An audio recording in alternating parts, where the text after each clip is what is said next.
بہت زیادہ ظلم ہو رہا ہے انڈین آرمی کی طرف سے. مسلسل لوگوں کے میسیجز بھی آ رہے ہیں, کالز بھی آ رہی ہیں. یہ بات تو ہم مانتے ہیں کہ ہندوستان کی ساری عوام ایک جیسی نہیں ہے. یہ ون مین شو چل رہا ہے, مودی کی حکومت ہے, اسے مسلمانوں سے کوئی ذاتی بغض ہے.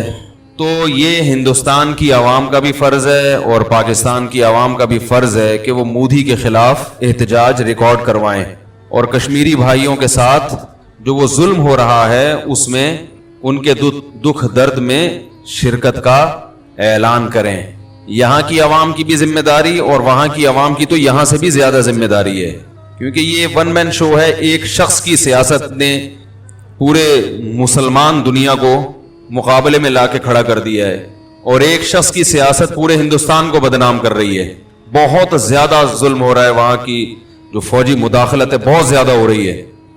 تو وہاں کی عوام کا تو زیادہ حق بنتا ہے کہ وہ احتجاج کریں حکومت کے خلاف کہ ہم کشمیریوں پہ یہ ظلم برداشت نہیں کریں گے.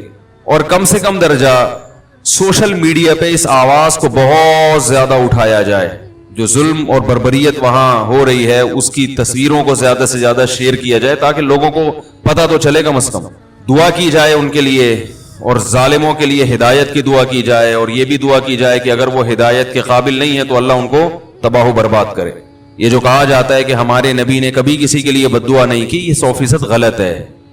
ہمارے نبی رحمت للعالمین تھے, اور جو رحمت ہوتا ہے وہ ظالم کی ہلاکت ہی کی دعا کرتا ہے. حتی الامکان تو وہ کوشش کرتا ہے کہ ظالم راہ راست پر آ جائے.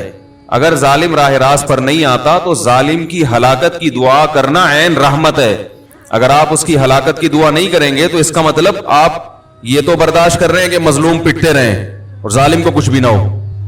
تو یہ جو آج نبی صلی اللہ علیہ وسلم کا ایک تصور پیش کیا گیا ہے نا کہ نہیں کسی کے لیے بد دعا نہیں, سب کے لیے محبت, سب کے لیے نرمی, نا نا نا نا نا نا.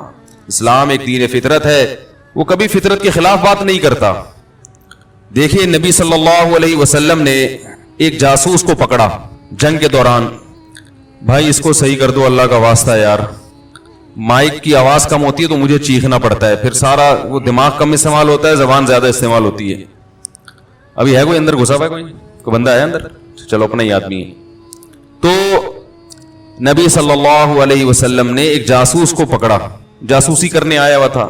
آپ نے اس کو پکڑ کے حکم دیا اس کی گردن اڑا دو. ظاہر ہے جاسوس کی تو یہی سزا ہے, یہاں کے راز فاش کرے گا, نقصان پہنچائے گا اپنے ساتھیوں کو. وہ بڑا گر گرانے لگا, رونے لگا, مجھے معاف کر دیں, میری 6 بیٹیاں ہیں, بیٹیوں کا واسطہ دینے لگا, وہ یتیم ہو جائیں گی, کیا بنے گا ان کا. آپ صلی اللہ علیہ وسلم نے اسے چھوڑ دیا. کچھ دنوں بعد دوبارہ پکڑا گیا, وہ کمبخت دوبارہ گرفتار ہو گیا. وہی کہا, حالانکہ نبی نے تو احسان کر کے چھوڑا تھا, دوبارہ آ گیا. تو آپ صلی اللہ علیہ وسلم نے حکم دیا اڑا دو اس کی گردن. پھر رونے لگا کہ آپ تو رحمت ہیں, میری 6 بیٹیاں ہیں. اس دفعہ آپ نے ترس نہیں کھایا بلکہ فرمایا لا یلدغ المؤمن من جحر مرتين, مومن ایک سوراخ سے 2 دفعہ نہیں ڈسا جاتا. سمجھ میں آ رہی ہے کچھ کہ نہیں آ رہی ہے؟ مومن ایک سوراخ سے 2 دفعہ, تبھی کہتے ہیں نہ اپنے آپ کو اتنا میٹھا بناؤ کہ ہر ایک نگل لے, نہ اتنا کڑوا بناؤ کہ لوگ تھوکنا شروع کر دیں. اعتدال کی راہ. ایک دفعہ چھوڑ دیا, ایک دفعہ معاف کر دیا. دوبارہ اگر آپ صلی اللہ علیہ وسلم اس کو معاف کرتے تو یہ اپنے ساتھیوں کے ساتھ زیادتی تھی. کس کے ساتھ زیادتی تھی؟ بولو نا بھائی, اپنے ساتھیوں کے ساتھ. کہ جو 2 دفعہ غلطی کر سکتا ہے وہ تیسری دفعہ بھی تو کر سکتا ہے. اگرچہ اس بات کا امکان ہے کہ اب اس نے سچی توبہ کر لی ہو, لیکن ہم عالم الغیب نہیں ہیں, اس کا بھی امکان ہے کہ جھوٹی توبہ کی ہو. تو معاملہ رسک کس کا ہے بھائی؟ اپنے ساتھیوں کا. ہمارے ساتھیوں کو قتل کروائے گا, ان کو نقصان پہنچائے گا. تو اب رحمت للعالمین کی رحمت اس بات کا تقاضا کرتی ہے کہ اپنے ساتھیوں پر رحم کیا جائے اور ایسے جاسوسوں کو نہ چھوڑا جائے. معاملات میں بھی ہم یہی کہ تو کشمیریوں کے ساتھ یکجہتی, وہ بھی ہمارے بھائی ہیں اور خاص طور پہ زیادہ تر اس میں کلمہ گو ہیں, اور ظلم بھی زیادہ تر کلمہ گو مسلمانوں پر ہی ہو رہا ہے, چاہے وہ انڈیا کے ہی کیوں نہ ہو, مقبوضہ کشمیر کے ہی کیوں نہ ہو. اور انڈیا کا تو ویسے بھی کشمیر پر ناجائز دعویٰ ہے, آج تک وہ حل نہیں ہوا. تو یہ ہمارا فرض بنتا ہے کہ ہم سوشل میڈیا پہ جتنی آواز ان کے حق میں اٹھا سکتے ہیں اٹھائیں. اور مودی کے خلاف, میں مودی کا لفظ اس لیے ذکر کر رہا ہوں کہ ہندوستان کے سب لوگ مودی کے ساتھ نہیں ہیں. تو آپ ایسا نہ ہو کہ ایک جنگ شروع ہو جاتی ہے, انڈیا کے جو لوگ ہیں چاہے وہ ہندو ہیں یا مسلم, ان کو لوگ برا بھلا کہنا شروع کر دیتے ہیں. تو بہت سے ہندو بھی اس کے خلاف ہیں کہ یہ غلط ہو رہا ہے, وہ انسانیت کے ناطے سے ظلم کو ظلم کہتے ہیں. تو اس کو انڈیا پاکستان کا مسئلہ نہ بنایا جائے, اس کو مودی کی ذات کا مسئلہ بنایا جائے اور اس کے خلاف, کیونکہ جب تک مودی نہیں تھا تو یہ کچھ نہیں ہو رہا تھا. تو ہماری ذمہ داری بنتی ہے کہ ہم اس کو زیادہ سے زیادہ اس میڈیا کو اٹھائیں. حکمرانوں کی ذمہ داری ہے کہ بین الاقوامی عدالت میں مسئلہ اٹھائیں, اور ہم سے جو ان کے دفاع میں ہو سکتا ہے ہم وہ کام کریں, اور ظالم کے لیے ہم بد دعا بھی کریں. قنوت نازلہ کا اگر کوئی اہتمام کرتا ہے جس میں مودی کا نام لے کر اس کے لیے بد دعا کی جاتی ہے, تو یہ بھی نبی صلی اللہ علیہ وسلم کی سنت ہے کہ جب ظالم کا ظلم حد سے بڑھتا تھا تو آپ صلی اللہ علیہ وسلم فجر کی نماز میں اس کے لیے بد دعا کا اہتمام فرمایا کرتے. Thanks for watching. Don't forget to like, comment, share and subscribe to Mufti Tariq Masood, famous scholar. روزگاری, مہنگائی, ہر وقت جنگیں مسلط, ایک جنگ ختم نہیں ہوتی دوسری جنگ چھڑ جاتی ہے. پھر مولوی آپس میں لڑنا شروع کر دیتے ہیں. مولویوں کی آپس میں کوئی فوج کی حمایت کر رہا ہوتا ہے, کوئی فوج کی مخالفت کر رہا ہوتا ہے, کوئی کہہ رہا ہے وہ ٹھیک ہے, کوئی کہہ رہا ہے یہ ٹھیک ہے. وہ تو بارڈر پہ الگ لڑائی ہو رہی ہے, ہماری اندر الگ لڑائیاں, اس میں بھی اکٹھے نہیں ہوتے. سیاسی لیڈر اس کو الگ کیش کرا رہے ہوتے ہیں. کچھ ایسے سیاسی لیڈر ہیں دونوں طرف سے پیڑے کھا رہے ہوتے ہیں بیٹھ کے, تھوڑا تھوڑا ان کو فیور, تھوڑا تھوڑا ان کو فیور, تاکہ وہاں سے بھی پیڑے اور یہاں سے بھی پیڑے. تو ہر طرح کا سیٹ اپ چل رہا ہوتا ہے ہمارے یہاں. یہ باہر ملکوں میں اتنی بدحالی نہیں ہے. غربت ہمارے یہاں کا مسئلہ وغیرہ وغیرہ, زیادہ تر تو اسلامی ملکوں کا ہے نا. اچھا, جو اسلامی ملک ڈیولپڈ ہیں, جو ترقی میں ہیں, وہاں روڈیں صاف ہے, تو وہ مکمل غلام بنے ہوئے ہیں. وہ کیا بنے ہوئے ہیں؟ یعنی ان کی غلامی میں, کافروں کی غلامی میں تو وہ ترقی کر گئے. اگر وہ غلامی اختیار نہ کرتے تو وہ بھی ترقی نہیں کر پاتے. تو اس کا مطلب بھائی, اللہ کو اگر اسلام پسند ہے, اسلام اللہ کا دین ہے, تو غیر مسلم ترقی میں اور مسلم میں بھی وہ ترقی میں جو غیر مسلم کی اطاعت کر رہا ہے ان کا غلام بنا ہوا ہے. تو بتاؤ دھوکا ہوتا ہے کہ نہیں ہوتا؟ اس سے کیا خیال ہے؟ دھوکا تو ہوتا ہے پھر کہ یار یہ تو سب کچھ سارے پیڑے تو وہ کھا رہے ہیں اگر ہم برحق ہیں. اچھا, اس کا ناجائز فائدہ کون اٹھاتے ہیں؟ ہمارے دیسی لبرل. آج کل بہت آ رہے ہیں یوٹیوب پہ, خاتون ہیں جن کی میں کلاس لیتا رہتا ہوں, کیونکہ خواتین آ کے جب انگلش ٹھش پھش مارتی ہے نا, لوگ بہت متاثر ہوتے ہیں. تو یار یہ پڑھی لکھی ایجوکیٹڈ خاتون, آج اس خاتون کا میری نظر سے کلپ گزرا, کہتی ہے کہ دیکھیں یہ جو ڈارون کی تھیوری ہے یہ ایک سائنسی حقیقت ہے ثابت شدہ. اور پھر آگے پوری ٹھش پھش چلی ہے نا. وہ نیچے لوگوں کمنٹ سے واہ واہ زبردست رپورٹ ہے. وہ بھائی صاحب رپورٹ اس کو نہیں کہتے انگلش بول لینا یا کوئی اپنی ڈریسنگ اچھی کر کے کچھ بھی پھینک دو. اس کی تقریر ہی جھوٹ سے شروع ہو رہی ہے. تقریر یہاں سے شروع ہو رہی ہے کہ ارتقاء کا نظریہ, یہ جو ارتقاء کہتے ہیں اس کو اردو میں نا, ارتقاء کا نظریہ ایک سائنسی حقیقت ہے. یہیں سے جھوٹ بولنا شروع. یہ سائنسی حقیقت نہیں ہے, سمجھ رہے ہو؟ یہ سائنسی حقیقت نہیں ہے. سائنسدان یہ بات کبھی نہیں کہیں گے کہ یہ فیکٹ ہے, وہ کہیں گے کہ خیال ہے, ہو سکتا ہے صحیح ہو سکتا ہے غلط ہو. مدعی چست اور گواہ چست, یعنی مدعی سست اور گواہ چست. کبھی بھی وہ دعویٰ جو مدعی نہ کرے وہ تھوڑی مانا جاتا ہے.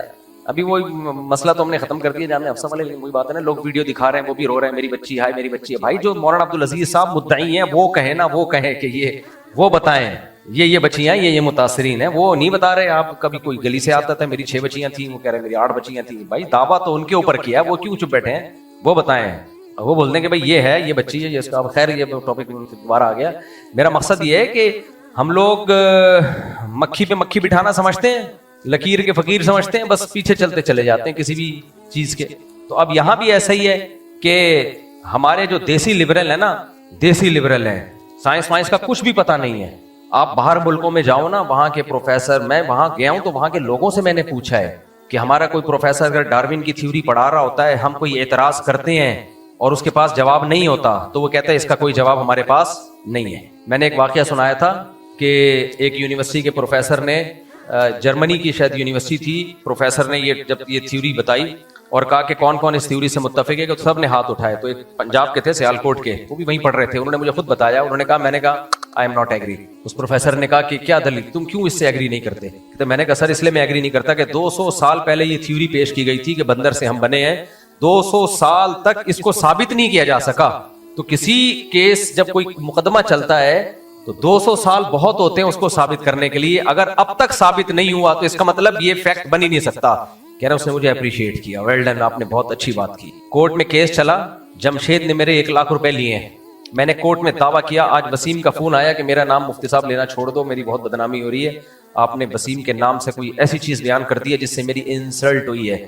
تو میں نے کہا ٹھیک ہے آئندہ جمشید کے پیچھے میں پڑھوں گا, وسیم کا تذکرہ میں نہیں کروں گا. تو میں نے کہا بلکہ میں نے وسیم کا نام لینا چھوڑ دیا, اب جمشید پہ سیٹ ہو گیا ہوں. اب دیکھو جمشید نے مجھ سے 1 لاکھ روپے لیے, میں نے کورٹ میں کیس کیا, اس نے 1 لاکھ روپے لیے. کورٹ کہے گی ٹھیک ہے بھائی آپ کو تاریخ دی جا رہی ہے اگلے مہینے کی, اب یہ اکتوبر ہے نا 2025 ہے, تو آپ کو نومبر تک کی تاریخ دی جا رہی ہے, 1 نومبر تک آپ گواہ پیش کر دیں, کوئی ویڈیو ریکارڈنگ وغیرہ پیش کر دیں تو ہم ٹھیک ہے مان لیں گے. آپ نومبر میں بھی نہیں لے کر آئے, تلاش کرتے رہے, ریسرچ کرتے رہے, لوگوں سے پوچھتے رہے, بہت تحقیق کر لی, نومبر, دسمبر, جنوری 2025, 2026, 2000 گزر گیا, 150 سال لگ گئے, 200 سال لگ گئے, عدالت مر گئی, دوسرا جج آیا, حکومتیں ختم ہو گئی, نئی حکومت آ گئی, 250, فرض کرو اللہ نے آپ کو زندگی دی اتنی لمبی, 400 سال گزر گئے, 500 سال گزر گئے, نیا جج آئے گا, بولے گا خدا کے بندے دفع ہو جا, اٹھا کے نا کیس ایسے نکالے گا, منہ پہ فائل مارے گا, ابے 200 سال سے تیرے باپ دادے مقدمے لڑتے آ رہے ہیں, کوئی تیرے کو گواہ ملا نہیں ہے, کیس کیا ہو گیا خارج, جمشید مر گیا, صحیح ہے نا, جمشید کے بچوں پہ کیس چل رہا ہے, بچوں کے بچوں پہ کیس چل رہا ہے, فرض کرو آپ بھی مر گئے, آپ کے بچوں نے آپ کا کیس اٹھایا, 200 سال کے بعد جج کیا کہے گا, اٹھائے گا اور فائل منہ پہ مار کے کہے گا نکل یہاں سے, اپنا بھی ٹائم ضائع کر رہا ہے, ہمارا بھی ٹائم ضائع کر رہا ہے. 150-200 سال پہلے, ویسے تو یہ تھیوری بہت پہلے سے, اور یہ پہلے مسلمان بھی پیش کر چکے ہیں, پتہ ہے آپ کو, یہ جو ڈارون کی تھیوری ہے یہ انگریزوں کی پیش کردہ نہیں ہے, یہ پہلے مسلمانوں میں بھی کچھ اٹھے ہیں جنہوں نے یہ باتیں کی ہیں کہ شاید ایسے ہوا ہو, مے بھی ہو سکتا ہے, تو بہت سے لوگ پیش کر چکے ہیں, لیکن جتنے پاورفل اسٹائل میں ڈارون نے پیش کی تھی اتنے پاورفل اسٹائل میں کسی اور نے پیش نہیں کی. تو 150-200 سال ہو گئے, اور اتنا اس پہ ریسرچ, اتنی ریسرچ, سوائے 2-4 چیزوں کے نا کوئی بیس نہیں ہے. وہ 2-4 چیزیں کیا ہیں کہ ہم دیکھتے ہیں کہ ہماری باڈی میں کچھ تبدیلیاں آتی ہیں ماحول اور انوائرمنٹ کے اعتبار سے, تو اس کا مطلب باڈی اپنے آپ کو ماحول کے حساب سے ایڈجسٹ کرتی ہے, یہ ایک فیکٹ ہے. لیکن اس فیکٹ یہ تو خدا کی قدرت ہے کہ اللہ نے انسانیت کی نسل کی بقا کے لیے یا جانوروں کی نسل کی بقا کے لیے ان میں فلیکسیبلٹی رکھی ہے, لچک رکھی ہے کہ وہ ماحول کے حساب سے اپنے آپ کو چینج کرتے ہیں, ایڈجسٹ کرتے ہیں. آپ کو پتا ہے جن علاقوں میں بہت کم پانی ہوتا ہے نا, ریگستانی علاقے, ان کی باڈی کو زیادہ پانی چاہیے ہی نہیں, ان کی باڈی اس حساب سے سیٹ ہو چکی ہے. اور جن علاقوں میں آبشاریں, پانی کے چشمے, ان کی باڈی میں پانی کی کمی کا خطرہ زیادہ ہوتا ہے, انہیں پانی نہ ملے.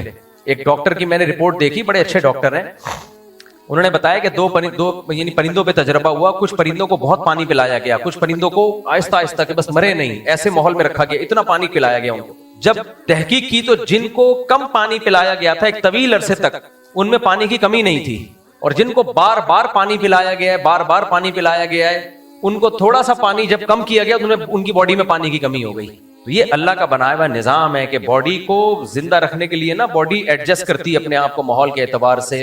لیکن میرے بھائی اس پہ کتنا بڑا مفروضہ قائم کر لینا کہ ایک سیل دنیا میں آیا, پھر اس نے ماحول کے حساب سے ایڈجسٹ ہونا شروع ہوا, اس میں ماحول کے حساب سے آنکھیں نکل کے آ گئیں, ڈیجیٹل کیمرے فٹ ہو کے آ گئے, ناک نکل آئی, زبان نکل آئی, دانت نکل آئے. یہ بہت بڑی پھینکنے والی بات ہے, اور یہ کبھی بھی قابل قبول نہیں ہے. کتنا بڑا سائنٹسٹ یہ بات کر لے, نا ایسا ایوالو ہو کے آنکھ, ناک, کان کروڑوں خربوں سال میں بھی نہیں ہو سکتا, امپاسبل. اور مرد الگ بن رہا ہو, عورت الگ بن رہی ہو, اور دونوں کا ملاپ سے بچہ پیدا ہو رہا ہو, اور ملاپ کا مقصد اپنی خواہش پوری کرنا ہو, اس کے نتیجے میں قدرت یہ کام لے رہی ہے کہ نسل بڑھ رہی ہے. یہ سمجھ میں آنے والی باتیں نہیں ہے. میں بار بار یہ ڈارون پہ رد کیوں کرتا ہوں؟ دیکھو نبی صلی اللہ علیہ وسلم اور صحابہ کرام کی سیرت, پچھلے پیغمبروں کی سیرت میں ہمیں کیا بات ملتی ہے؟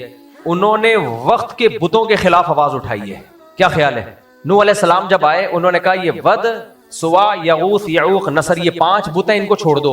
950 سال ان بتوں کے پیچھے پڑے رہے ہیں. کیوں؟ نوح علیہ السلام کو پتا تھا جب تک ان بتوں کی محبت دل سے نہیں نکلے گی, خالق کی محبت دل میں بولو نہیں آئے گی. نوح علیہ السلام کے دور کا جو بت تھا وہ 5 بزرگ تھے جو اللہ والے تھے, نیک لوگ تھے. ان کے انتقال کے بعد لوگوں نے ان کی مورتیاں بنا لی اور کہا یہ چونکہ اللہ کے نیک بندے ہیں, یہ تو دنیا سے چلے گئے, اب ہم ان کی مورتیاں بنا کے ان کی عبادت کریں گے. تو راضی کون ہوگا؟ اللہ. ان کی عبادت سے کون خوش ہوگا؟ اللہ. ان کے سامنے جھکیں گے, خوش کون ہوگا؟ اللہ, کہ میرے نیک بندوں کے سامنے جھک رہے ہو. اس سے ان کے دلوں میں محبتیں اللہ کے بجائے کس کی پیدا ہو رہی ہیں؟ ود, سوا, یغوث, یعوق, نصر کی, ان بتوں کی محبتیں پیدا ہو رہی ہیں. نوح علیہ السلام نے 950 سال لگا دیے ان بتوں کی محبت نکال کے ان کی نفرت ان کے دل میں ڈالنے میں. کہ یہ پتھر ہیں جس کو اپنے ہاتھ سے بناتے ہو وہ کبھی بھی معبود نہیں ہو سکتا. وہ کہتے تھے اللہ نے ان کو اختیارات دے دیے ہیں. کہ اس کی کیا دلیل ہے کہ اللہ نے اختیارات دے دیے؟ کہہ رہے ہمارے سب لوگ یہی کہہ رہے ہیں. اس سے پتہ چلتا ہے یہ سب لوگ جو کہہ رہے ہوتے ہیں نا ضرور نہیں ہوتا کہ یہ صحیح ہو. سب لوگ کہہ رہے ہیں تو یہ صحیح ہوگا. بعض دفعہ کچھ لوگ کہہ رہے ہوتے ہیں لیکن وہ تحقیق سے کہہ رہے ہوتے ہیں, وہ صحیح ہوتا ہے. جو سب لوگ کہہ رہے ہوتے ہیں وہ سب کیا ہی سنی سنائی باتیں پارسل کر رہے ہوتے ہیں, مارکیٹ میں چلا رہے ہوتے ہیں. تو سب کے کہنے سے تھوڑی ہوتا ہے. تو پیغمبروں نے کیا کیا, ان بتوں کی محبت ان کے دلوں سے نکالی ہے, کیونکہ ان کو پتا تھا کہ جب تک یہ نہیں نکلیں گے خدا ان کے دلوں میں نہیں. وہ خدا کو تو مانتے تھے, وہ مانتے تھے کہ کسی ایک نے بنایا ہے. جب اس نے بنایا ہے تم یہ مانتے ہو تو اس کے سامنے کیوں نہیں جھکتے؟ کہتے ہیں اس نے بنا کے جب ان کو بٹھا دیا اپنا نمائندہ بنا کے تو ان کے سامنے جھکیں گے. تو انبیاء کہتے تھے اس نے کب کہا کہ میں نے ان کو اپنا نمائندہ بنا دیا زمین میں؟ اس نے کب کہا یہ؟ تو کہتے تھے سارے باپ دادا یہی کہتے آ رہے ہیں. تو کیا کہا انبیاء نے؟ اولو کان آباؤہم لا یعقلون شیئا ولا یہتدون. تمہارے باپ دادا اگر غلط بات کو فالو کر رہے تھے تو تم بھی ابا دادا کے کو فالو کرو گے. تو باپ دادا کے جو دلیل تمہارے غلط ہونے کی ہے وہی تمہارے باپ دادا کے غلط ہونے کی ہے. انا وجدنا آباءنا کذالک یفعلون. ہم نے اپنے ابے کو دیکھا, ابا بھی ہمارے یہی کر رہا تھا, دادا بھی ہمارا. یہ اس زمانے کی بات تھی. اچھا پہلے لوگ نا باپ دادا کا تذکرہ کرتے تھے کیونکہ جب تک انسان فطرت پہ تھا نا باپ کو فالو کرتا تھا, دادا کو فالو کرتا تھا. ٹیکنیکل پوائنٹ کی بات آ رہی ہے بیچ میں پارسل کر دیتا ہوں میں.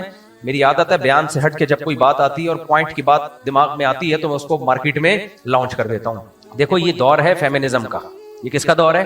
خواتین کے حقوق اسلام نے بہت زیادہ دیے ہیں, ہمیں ان حقوق کو ماننا چاہیے, ان حقوق کو عورتوں کو حقوق دینے چاہیے.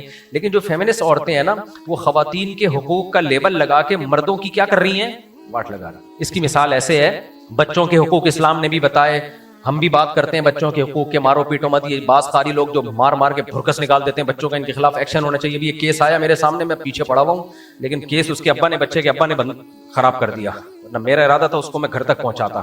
ایک قاری نے بچے کو مارا, جان سے ہی مار دیا. بچے کے پیٹ میں مکہ مارا, اتنی زور سے تھپڑ یا مکہ مارا کہ اس کے گردوں تک اثر پہنچا اور بچے کی ڈیتھ ہو گئی. ہمارا شاگرد گیا جنازے میں نے وہ گیا, پوری ویڈیو بنا کے لایا کہ بچے کو قاری نے, سارے محلہ گواہی دے رہے ہیں. بچے کے ابا کو پتہ نہیں کوئی دھمکی تھی یا قاری صاحب سے ترس آ گیا ان کو کہ بیچارے نے جان کے تو نہیں کیا, جا کے تھانے میں بیان دے دیا کہ نہیں یہ تو بیماری سے مرا. جھوٹا بیان دے دیا, یعنی وہ بے وقوف بنایا بچے کے باپ کو نا. اب ہمیں تو پوری صورتحال معلوم ہے کہ بچے کو مارا ہے اس قاری نے, اور پہلے بھی ایک رپورٹ ہے اس مدرسے کی. میں نے اپنے جس شاگرد کو کہا تھا نا کہ جاؤ, میں نے کہا آستین چڑھائی, میں نے کہا میں جاتا ہوں سالہ, میں ولاگ بناتا ہوں اس مدرسے کا, اس کو بند کروا کے چھوڑوں گا میں. یہ ہم کیوں ان مولویوں کا دفاع کریں یار, 2 نمبر قسم کے مولانا لوگ. بچہ مار دیا, اپنے بچے کو سامنے رکھ کے سوچو یار. اب کیس اس لیے خراب ہو گیا کہ باپ ہی جب بیان دے کے آ چکا ہے تھانے میں تو اب ہمارے پاس کرنے کو رہ کیا گیا. تو میں نے کہا یار اس کے باپ سے تو جو ملاؤ, میں کہوں گا تیرے خلاف تو کیس ہونا ہی چاہیے. یہ ہے اندھی عقیدت جو مذہبی لوگوں میں ہوتی ہے کہ جی قاری صاحب ہیں بیچارے, قرآن پڑھا رہے ہیں, نیک آدمی ہیں, غلطی ان کی, قاری کی نیت تو نہیں تھی بچہ مارنے کی, میں بھی یہی کہہ رہا ہوں نیت نہیں تھی اس کی, تو نیک آدمی ہے بیچارہ, شریف انسان ہے, بابا میرے بچے وہ تو وہی وہ جو سیکھا ہوا ہے کہ جس کی موت جس ٹائم پہ لکھی ہوئی ہے موت تو آنی ہے. اب وہ بیچارہ باپ دیہاتی آدمی ہے, پڑھا لکھا نہیں ہے, وہ اس طرح کی باتیں کر کے کہ بس غم میں صبر کرو, اس کو تو لارے لپے بھی دے دیے ہوں گے نا, چکنی چپڑی باتیں کر کے وہ چپ ہو گیا. میں نے کہا میں اس کے باپ کو جا کے سمجھاؤں کہ وہ قاتل ہو نہ ہو تو ضرور قاتل ہے. تیرے بچے کو مار دیا اور جان سے مار دیا, وہ بچہ بھی قیامت کے دن پوچھے گا ابا میرے قاتل سے انتقام تو لیتے کم از کم, تاکہ یہ سلسلہ رکتا تو صحیح. لیکن یہ ہے کہ ابا ہی, تو ظاہر ہے جب ابا ہی پیچھے ہو تو پھر آپ جب جا کے کچھ کرو گے تو لوگ تو ہمارے خلاف اسکینڈل بنا دیں گے نا. لوگ کہیں گے مفتی صاحب کوئی ذاتی دشمنی نکال رہے ہیں, تو پھر میں پیچھے ہٹ گیا. میں نے کہا کیا کر سکتے ہیں, تو ورنہ میرا ارادہ تھا میں جا کے طبیعت ہری بھری کر دوں, یہ گواہ بہت ہیں, لیکن مدعی باپ ہے. جب تھانے والا بھی کہے گا, جب باپ ہی آگے نہیں آ رہا, کورٹ بھی کہے گی بھائی تو, کیونکہ یہ کیس کی میں دعوے دار ماں باپ ہوتے ہیں, جب وہی نہیں ہے تو پھر کیا رہ گیا. تو ہم بھی آواز اٹھاتے ہیں جو قاری بچوں کو مارتے ہیں. میں نے بتایا تھا نا اس زمانے میں, یہ یاد رکھو, میں اس میں کسی سے ڈرتا نہیں ہوں کیونکہ مجھے پتا ہے یہ قاری لوگ میرے خلاف ہو جائیں گے. ہمیں تو اللہ کا شکر ہے اب اتنی مخالفت ہو گئی ہے کہ اب امیون سسٹم ہمارا اور مضبوط ہو گیا ہے. اب تو میں نے سوچا تھا کہ یار بدنام تو ہو ہی گئے ہیں لوگ, کوئی کرنل مفتی کہہ رہا ہے, کوئی جنرل مفتی کہہ رہا ہے, کوئی بریگیڈیئر مفتی طارق مسعود کہہ رہا ہے. اور میں نے کہا یار, ایک صاحب نے مجھے کہا آپ کو تو لوگ بریگیڈیئر مفتی طارق مسعود کہہ رہے ہیں. میں نے کہا یار اگر میں ہوتا نا بریگیڈیئر پھر کہتے تو پھر مزہ آتا, کیونکہ بریگیڈیئر والے پروٹوکول بھی فوج کی طرف سے ملتے ہیں. میرا 1000 گز کا ایک گھر ہوتا, ریٹائرمنٹ کے بعد تنخواہ ہوتی, علاج میرا ہر ہاسپٹل میں فری ہوتا. کیا خیال ہے, لقب مل گیا بریگیڈیئر والا, لیکن